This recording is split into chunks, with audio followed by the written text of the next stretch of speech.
भाइयों और बहनों, आज हम जीवन के सबसे गहरे प्रश्न पर मनन करेंगे। आखिर जीवन में दुख क्यों आता है? जब हम देखते हैं कि संसार में कोई भी व्यक्ति दुख से बचा नहीं है, चाहे वह राजा हो या रंक, ज्ञानी हो या अज्ञानी, भक्त हो या भोगी, सभी को किसी न किसी रूप में दुख का अनुभव करना पड़ता है। ऐसे में प्रश्न उठता है कि क्या दुख ईश्वर की देन है? क्या यह हमारे कर्मों का फल है या यह केवल मन की एक अवस्था है? इस रहस्य को सबसे स्पष्ट रूप से भगवान श्री कृष्ण ने गीता में खोला है। गीता केवल युद्ध भूमि का उपदेश नहीं है, बल्कि संपूर्ण जीवन का मार्गदर्शन है। आइए इस अनंत विषय में डूबकर समझते हैं कि दुख का कारण क्या है, इसका स्वरूप क्या है और इससे मुक्ति का मार्ग क्या है। श्री कृष्ण की अमृतवाणी के माध्यम से। भाइयों और बहनों, आज हम जीवन के सबसे गहरे प्रश्न पर मनन करेंगे। आखिर जीवन में दुख क्यों आता है? जब हम देखते हैं कि संसार में कोई भी व्यक्ति दुख से बचा नहीं है, चाहे वह राजा हो या रंक, ज्ञानी हो या अज्ञानी, भक्त हो या भोगी, सभी को किसी न किसी रूप में दुख का अनुभव करना पड़ता है। ऐसे में प्रश्न उठता है कि क्या दुख ईश्वर की देन है? क्या यह हमारे कर्मों का फल है या यह केवल मन की एक अवस्था है? इस रहस्य को सबसे स्पष्ट रूप से भगवान श्री कृष्ण ने गीता में खोला है। गीता केवल युद्ध भूमि का उपदेश नहीं है, बल्कि संपूर्ण जीवन का मार्गदर्शन है। जब कुरुक्षेत्र के मैदान में अर्जुन मोह और शोक में डूब गए, तब श्री कृष्ण ने उन्हें ज्ञान दिया कि हे अर्जुन, यह संसार अनित्य है। यह दुख और सुख का मिश्रण है। यहाँ केवल वही स्थिर रह सकता है जो दोनों में संभव रखे। दुख का आना कोई संयोग नहीं है, यह इस जीवन का नियम है।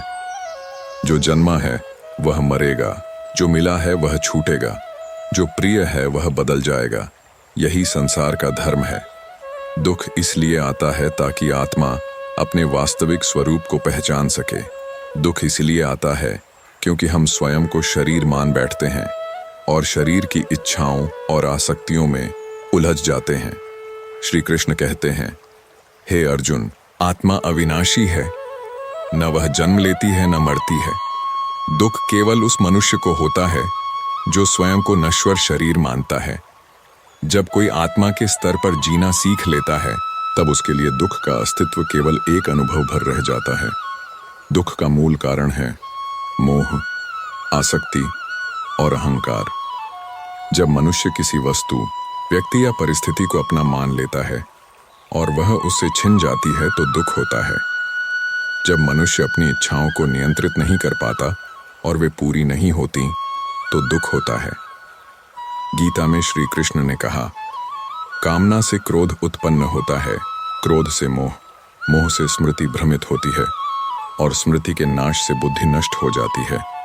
तब मनुष्य विनाश की ओर चला जाता है। यही दुख का सबसे बड़ा कारण है कि हम अपनी इच्छाओं को ही जीवन का आधार मान लेते हैं। दुख इसलिए भी आता है क्योंकि जीवन परीक्षा है। आत्मा का असली बल तब प्रकट होता है जब वह कठिनाई और कष्ट के बीच भी अपने धर्म और भक्ति पर स्थिर रहती है। जैसे सोने को परखने के लिए आग में डाला जाता है, वैसे ही आत्मा की शुद्धि दुखों से होकर होती है। दुख इसलिए आता है कि हम समझ सकें कि इस संसार में कोई भी वस्तु स्थायी नहीं है।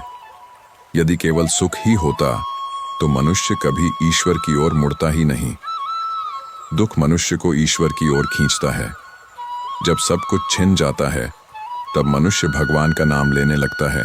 तभी उसे असली शरण और शांति मिलती है। दुख का असली रहस्य यह है कि यह मनुष्य को भीतर झांकना सिखाता है। श्री कृष्ण ने अर्जुन से कहा था, हे अर्जुन, सुख और दुख क्षण भंगुर हैं। जैसे सर्दी और गर्मी आती जाती है, वैसे ही यह दोनों भी आते जाते रहते हैं। इन्हें सहना सीखो। यही सहनशीलता ही आत्मबल है। दुख जीवन में इसलिए आता है कि हम समता का अभ्यास कर सकें। जो मनुष्य दुख और सुख दोनों को समान भाव से देखता है, वही ज्ञानी कहलाता है। दुख के बिना ज्ञान संभव नहीं है। दुख के बिना भक्ति की गहराई संभव नहीं है। दुख के बिना आत्मा का उत्थान संभव नहीं है। दुख आत्मा की यात्रा का साथी है। श्री कृष्ण कहते हैं कि दुख से डरने की आवश्यकता नहीं है, बल्कि इसे स्वीकार करना चाहिए और समझना चाहिए कि यह भी गुजर जाएगा। जब मनुष्य दुख को स्थायी मान लेता है तभी वह टूटता है, परंतु जब वह इसे अस्थायी समझ लेता है तो वह स्थिर रह पाता है। दुख का कारण केवल बाहरी परिस्थितियां नहीं होती, बल्कि मन की अवस्था होती है। यदि मन नियंत्रित है तो सबसे बड़ा कष्ट भी छोटा लगने लगता है, और यदि मन अस्थिर है तो छोटी सी समस्या भी बड़ा दुख बन जाती है। इसीलिए श्री कृष्ण ने कहा कि जिसने अपने मन को जीत लिया है उसके लिए मित्र और शत्रु, सुख और दुख, सम्मान और अपमान सब समान हो जाते हैं। दुख इसलिए भी आता है कि हमें अपने पिछले कर्मों का फल भोगना होता है। जो कर्म हम करते हैं उनका फल हमें अवश्य मिलता है। यदि हमने अधर्म किया है, किसी का अहित किया है, तो उसका परिणाम दुख के रूप में हमारे सामने आता है। इस प्रकार दुख हमारे कर्मों का प्रतिबिंब है। कर्म फल से कोई बच नहीं सकता। श्री कृष्ण कहते हैं कि कर्म करो परंतु फल की चिंता मत करो। यदि हम निष्काम भाव से कर्म करेंगे तो दुख हमें बांध नहीं पाएगा। दुख तब आता है जब हम फल की अपेक्षा करते हैं। यदि अपेक्षा छोड़ दें तो दुख स्वतः मिट जाता है। दुख आत्मा की चेतना को जगाने का माध्यम है।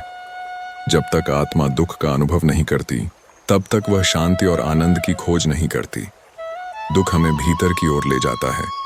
दुख इसलिए आता है कि हम समझ सकें कि सच्चा सुख केवल भगवान में है। संसार का सुख क्षणिक है, परंतु ईश्वर का आनंद शाश्वत है। दुख हमें इस सत्य की याद दिलाता है। जब जीवन में कठिनाइयां आती हैं तब हमें अपने अंदर विश्वास, धैर्य और श्रद्धा जगानी होती है। श्री कृष्ण यही शिक्षा देते हैं कि दुख के समय भगवत भक्ति ही सबसे बड़ा सहारा है। यदि मनुष्य भगवान का नाम लेता है, अपने हृदय को भक्ति में लगाता है, तो दुख भी उसके लिए एक साधना बन जाता है। दुख को देखकर भागना नहीं है, बल्कि उसे सहन करके आत्मा को और मजबूत बनाना है। दुख हमें हमारी सीमा का ज्ञान कराता है। यह हमें विनम्र बनाता है। जब सब ठीक चलता है तब मनुष्य अहंकारी हो जाता है, परंतु जब दुख आता है तब वह समझता है कि वह अकेला कुछ भी नहीं कर सकता। तब वह भगवान के चरणों में झुकता है। यही दुख का महत्व है। दुख से डरने की आवश्यकता नहीं है, बल्कि इसे आत्मा की यात्रा का हिस्सा मानकर स्वीकार करना है। जो ऐसा करता है वही वास्तव में ज्ञानी है। यही श्री कृष्ण का उपदेश है। जीवन में दुख क्यों आता है, इसका उत्तर श्री कृष्ण बार बार हमें गीता में देते हैं। वे कहते हैं कि यह संसार दुख और सुख का मिश्रण है। यदि हम केवल सुख की आशा करेंगे तो निराशा हाथ लगेगी। दुख इसलिए आता है ताकि हम सीखें कि इस संसार को ही अंतिम लक्ष्य मानना भूल है। यह संसार केवल यात्रा है, मंजिल नहीं। जब हम इसे मंजिल समझ लेते हैं तभी दुख गहरा हो जाता है। श्री कृष्ण अर्जुन को कहते हैं कि आत्मा की यात्रा का वास्तविक उद्देश्य भगवान से मिलन है, लेकिन जब आत्मा संसार में उलझ जाती है तो उसे दुख अनुभव होता है। दुख आत्मा को जगाने वाला अलार्म है। जैसे सुबह सोते हुए उठाने के लिए अलार्म बजता है, वैसे ही आत्मा को नींद से जगाने के लिए दुख आता है। दुख इसलिए भी आता है कि हम समझें, कोई भी वस्तु, संबंध या परिस्थिति स्थायी नहीं है। माता पिता, मित्र, धन, पद, यश, शरीर सब नश्वर हैं। जब हम इन्हें स्थायी मान लेते हैं तब दुख होता है। श्री कृष्ण ने कहा है कि हे अर्जुन, जिसे नाशवान को नाशवान जानने की बुद्धि है वही शांत रहता है। दुख इसलिए आता है कि हमें यह ज्ञान हो सके कि जो आज है वह कल नहीं रहेगा। दुख मनुष्य के भीतर तपस्या की अग्नि प्रज्वलित करता है। यदि केवल सुख ही होता तो आत्मा आलसी और मोह में फंसी रहती। दुख आत्मा को तपाकर निर्मल बनाता है। दुख हमें धैर्य सिखाता है, सहनशीलता सिखाता है। जब मनुष्य कठिनाइयों से गुजरता है तभी उसका मनोबल बढ़ता है। जैसे एक योद्धा युद्ध में उतरकर ही वीर कहलाता है, वैसे ही आत्मा दुख को सहकर ही सशक्त बनती है। श्री कृष्ण का स्पष्ट कथन है कि दुख और सुख मन के खेल हैं। बाहरी परिस्थिति से अधिक दुख हमारी सोच से उत्पन्न होता है। यदि सोच बदल जाए तो दुख का स्वरूप भी बदल जाता है। उदाहरण के लिए, एक ही घटना दो लोगों के साथ होती है। एक टूट जाता है और दूसरा सीख लेता है। इसका कारण है मन की दृष्टि। श्री कृष्ण हमें यही दृष्टि देने आए कि दुख को बाधा न समझो, बल्कि गुरु समझो। दुख जीवन का गुरु है। यह हमें सिखाता है कि असली शांति केवल ईश्वर में है। दुख का कारण हमारी अपेक्षाएं भी हैं। हम दूसरों से बहुत उम्मीदें रखते हैं। जब अपेक्षाएं टूटती हैं तो दुख होता है। श्री कृष्ण ने कहा है कि जो आशा छोड़ देता है वही शांत हो जाता है। दुख इसलिए आता है कि हम समझ सकें कि किसी से भी अपेक्षा करना बंधन है।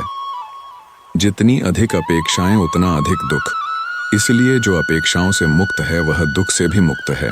दुख इसलिए भी आता है कि हम अपने कर्मों का फल भोगें। हर कर्म का परिणाम अवश्य मिलता है। यदि हमने कभी किसी को दुख दिया है तो उसका फल हमें दुख के रूप में भोगना पड़ेगा। यह न्याय का नियम है।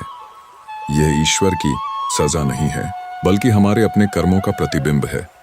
जैसे किसान जो बीज बोता है वही काटता है, वैसे ही हम जो कर्म बोते हैं वही दुख या सुख के रूप में हमारे सामने आता है।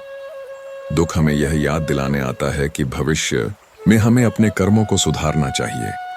श्री कृष्ण का उपदेश है कि निष्काम भाव से कर्म करो। जब हम फल की चिंता छोड़ देते हैं तो दुख हमें बांध नहीं पाता। दुख का असली कारण मोह है। मोह का अर्थ है गलत पहचान।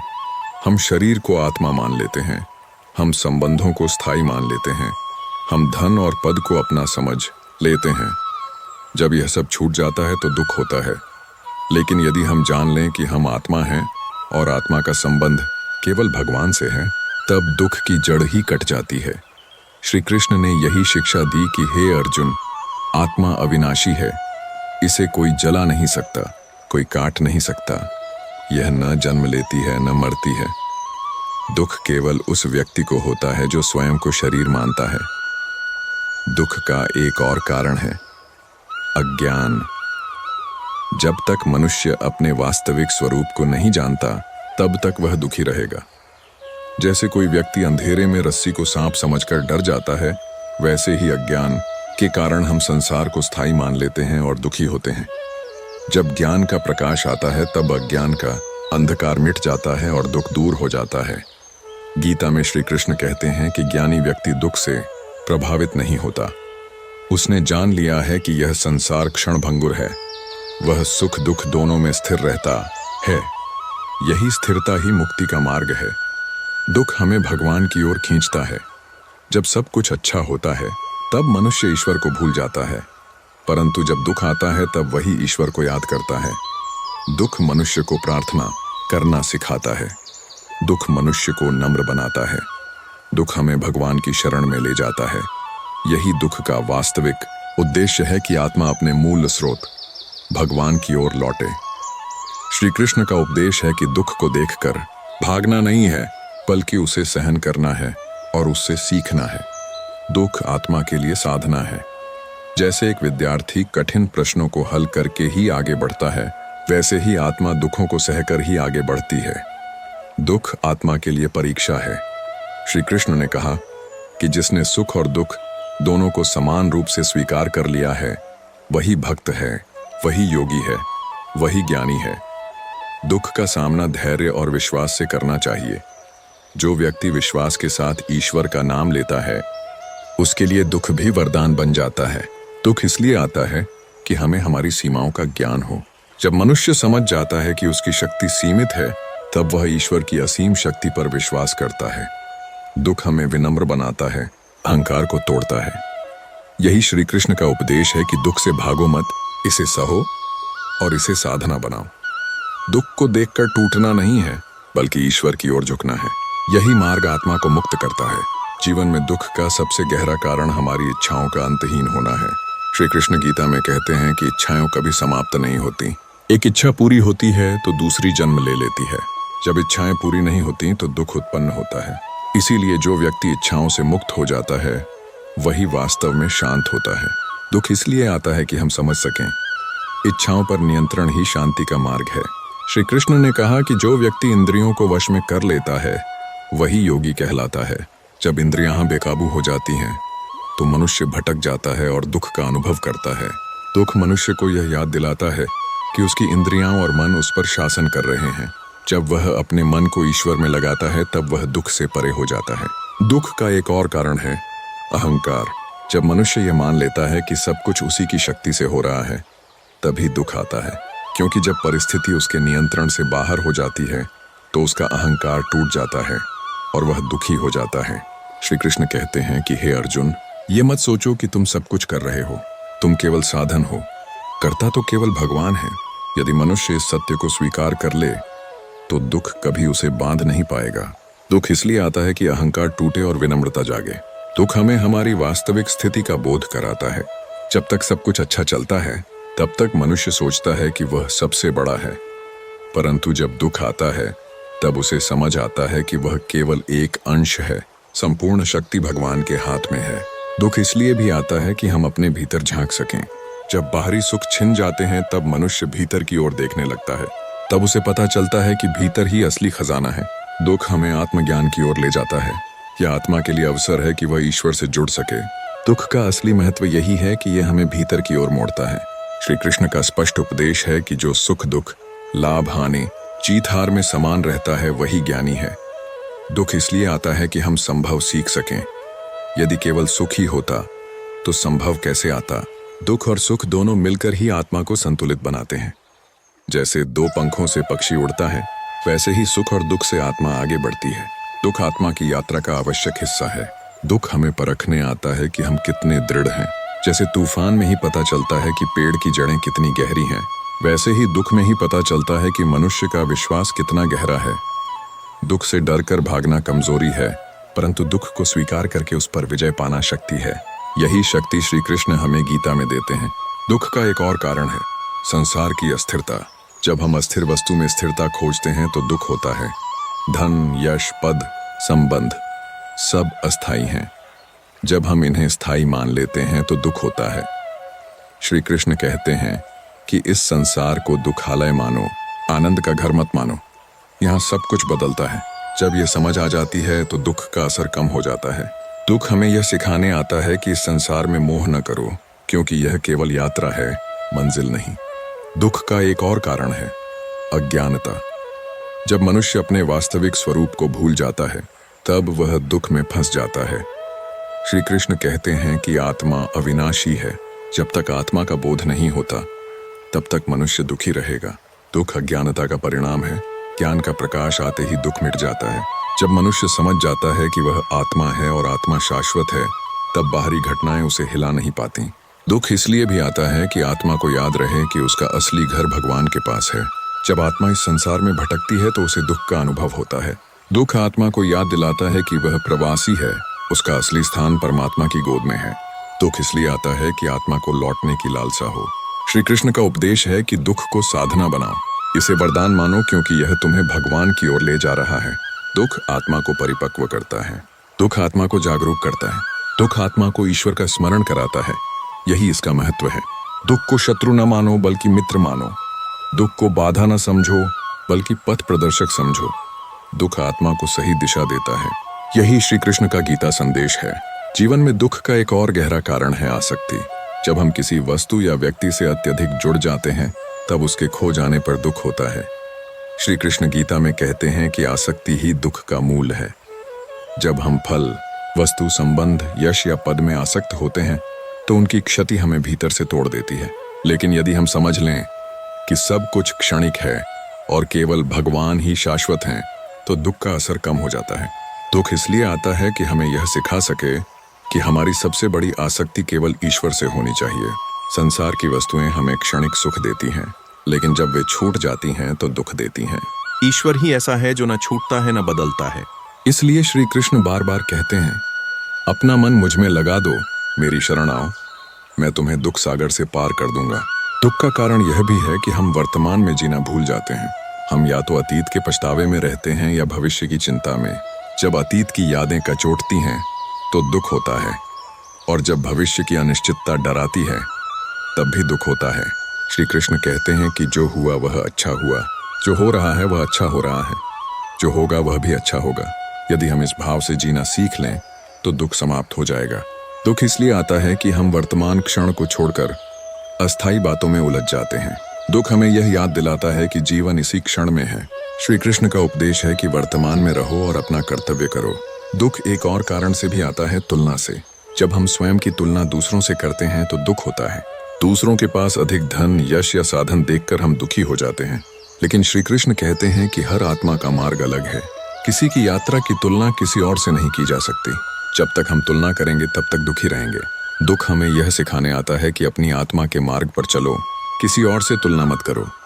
दुख का एक और कारण है अपेक्षा।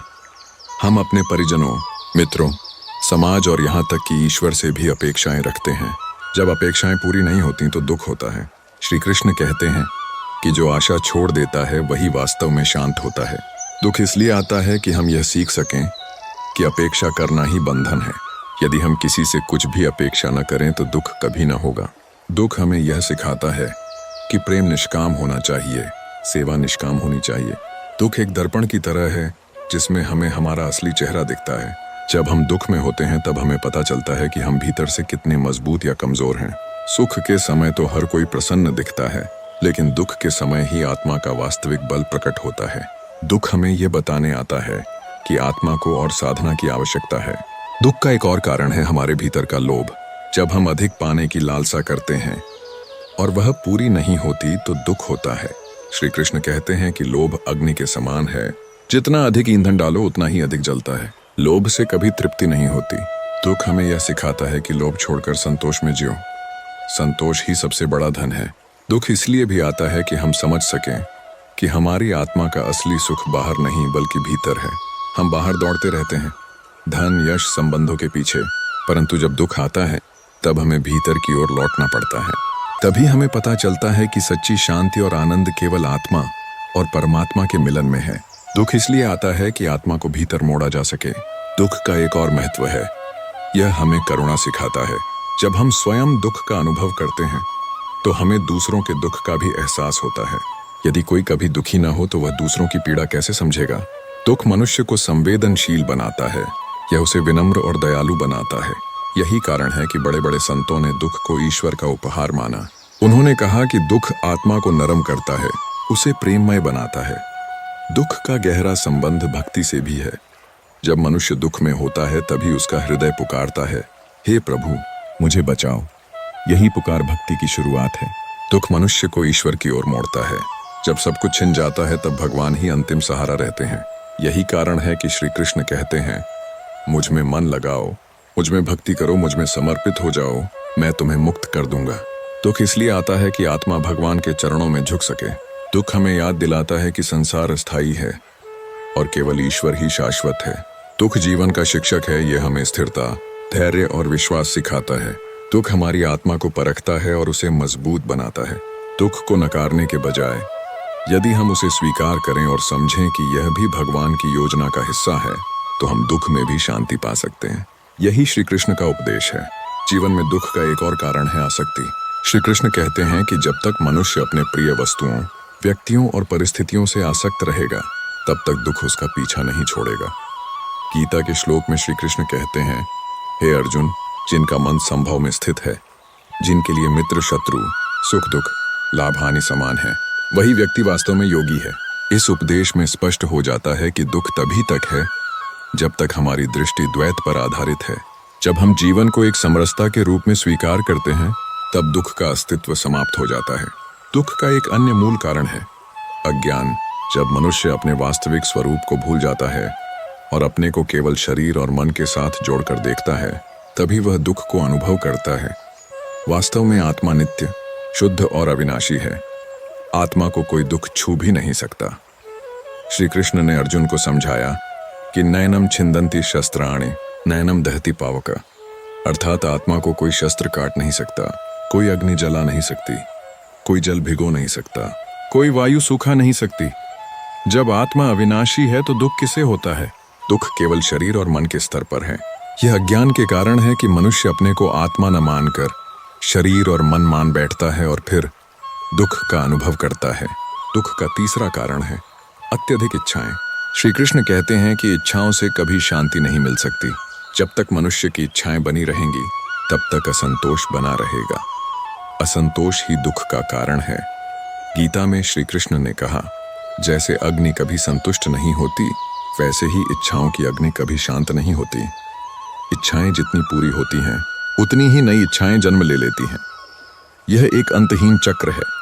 इसीलिए श्री कृष्ण कहते हैं कि जिसे शांति चाहिए उसे इच्छाओं का त्याग करना होगा। दुख का चौथा कारण है अहंकार। जब मनुष्य अपने को कर्ता मानता है, अपनी सफलता और असफलता का कारण अपने अहंकार को मानता है, तभी दुख उत्पन्न होता है। श्री कृष्ण ने स्पष्ट कहा, हे अर्जुन, तू केवल निमित्त मात्र है, असली कर्ता मैं हूं। जब मनुष्य यह समझ लेता है कि वह केवल ईश्वर की योजना का साधन है, तब अहंकार मिट जाता है और दुख का अंत हो जाता है। दुख का पांचवां कारण है मोह। मोह का अर्थ है किसी वस्तु या व्यक्ति के प्रति अत्यधिक आकर्षण या लगाव। मोह से विवेक नष्ट हो जाता है। जब विवेक नष्ट होता है, तब गलत निर्णय होते हैं और उनसे दुख उत्पन्न होता है। श्री कृष्ण ने कहा, मोह से क्रोध उत्पन्न होता है, क्रोध से स्मृति भ्रमित हो जाती है, स्मृति नष्ट होने से बुद्धि का विनाश होता है और बुद्धि के विनाश से मनुष्य पतन को प्राप्त होता है। इसलिए मोह दुख का मूल कारण है। दुख का समाधान क्या है? श्री कृष्ण स्पष्ट कहते हैं कि दुख से मुक्ति केवल भक्ति और समर्पण से संभव है। जब मनुष्य अपने जीवन के हर कार्य को ईश्वर को अर्पित कर देता है, तब वह दुख से मुक्त हो जाता है। गीता में श्री कृष्ण कहते हैं, सर्व धर्मान परित्यज्य मामेकम शरणम व्रज, हम त्वं सर्व पापेभ्यो मोक्षयिष्यामि मा शुचः। अर्थात सभी धर्मों और कर्तव्यों को त्याग कर मेरी शरण में आ जा, मैं तुझे सभी पापों से मुक्त कर दूंगा और तुझे दुख नहीं करना पड़ेगा। यह शरणागति ही दुख से मुक्ति का वास्तविक मार्ग है। दुख से मुक्ति का दूसरा उपाय है समत्व। समत्व का अर्थ है सुख दुख, लाभ हानि, जय पराजय सभी को समान दृष्टि से देखना। जब मनुष्य परिस्थितियों को अपने अनुकूल या प्रतिकूल मानना छोड़ देता है और उन्हें केवल जीवन का हिस्सा मानकर स्वीकार करता है, तब दुख नहीं रहता। श्री कृष्ण ने कहा, योगस्थ कुरु कर्माणि संगम त्यक्त्वा धनंजय, सिद्ध्य सिद्ध्यो समो भूत्वा समत्वम योग उच्यते।